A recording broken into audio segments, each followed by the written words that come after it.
আসসালামু আলাইকুম। আমি এই মুহূর্তে আছি আমাদের জমিতে, আলুর জমিতে আমাদের আলু উঠানো হচ্ছে। প্রতি বছরই প্রায় আংশিক হলেও আমরা আলু চাষ করে থাকি। এত বছর অনেকেই জানেন যে মুন্সিগঞ্জে আলুর মোটামুটি প্রায় ম্যাক্সিমাম সময় লস যায়। তারপরও আশায় আসলে করা হয় যে এবার গত বছর লস হয়েছে, এবার মনে হয় আলুর দাম যাবে। তো ওই আশাই করা, কারণ আলুতে তো এক প্রকার আমরা ধ্বংস বলতে আমাদের সম্পূর্ণ যোগানটাই হচ্ছে আলুর উপরে থাকে নির্ভরশীল। যেহেতু এইখানে আমাদের এটা একটা সিজনাল ফসল, এটার মধ্যেই আমরা নির্ভরশীল থাকি প্রায় এক বছর। তো এখন এই যে প্রতি বছরই প্রায় আলু যায় না।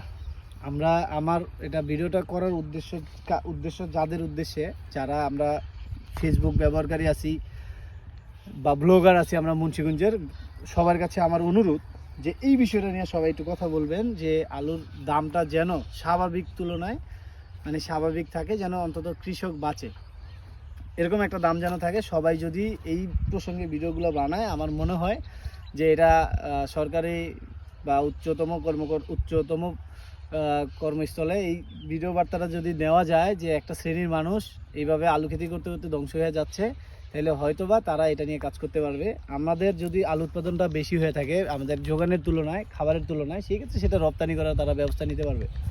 তো 1 কেজি আলু আমাদের উৎপাদন করতে প্রায় 12 থেকে 15 টাকা খরচ হয়।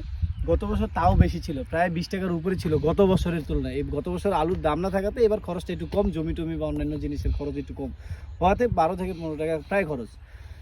তো গত বছর তো আমরা 1 কেজি আলু উৎপাদন করতে 20 টাকা খরচ করেও এক বস্তা শুধু স্টোর খরচ, একটা বছর যে আমরা কোলেস্ট্রলও রাখি, এই যে সংরক্ষণ করার জন্য যে ভাড়াটা আসে, সেই ভাড়ার টাকাও আমরা পাই নাই। 55 কেজি আলুর বস্তাতে ভাড়ার টাকা পাই নাই।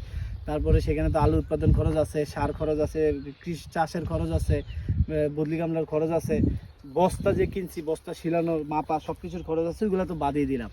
তো যেহেতু এবার আবার সেই সময়টা আসছে, সবার কাছে আমার অনুরোধ যে সবাই এই বিষয়ে একটু ভিডিও করবেন, ভিডিও বানাবেন, যে অন্ততপক্ষে যেন আলুর ন্যায্য দামটা, আমরা বেশি চাই না ভাই। অন্যান্য সবজির তো 100, 200, 180, 60 টাকা, 50 টাকা, 40 টাকা পর্যন্ত সবজির দাম থাকে। আমরা ন্যায্য দামটা চাই, মোটামুটি যেন 20 থেকে 30 টাকা একটা ব্যালেন্সের মধ্যে থাকে। উপরের এটা নাই বললাম, যদি একটা ব্যালেন্সের মধ্যে থাকে তাহলে ভাই কৃষকটা বাঁচবে। হ্যাঁ, মুন্সিগঞ্জের চাষি ভাইরা বাঁচবে, তারা তাদের ফ্যামিলি নিয়ে থাকতে পারবে, চলতে পারবে। কারণ একজন কৃষক কিন্তু সে একজনের মধ্যে সীমাবদ্ধ না, যে চাষ করে তার এখানে আরও 2, 4, 5 জন 10 জন মানুষ কাজ করে, সবাই বাঁচবে। তো সবার কাছে অনুরোধ, যারা যে আলুর দামটা নিয়ে একটু কথা বলে।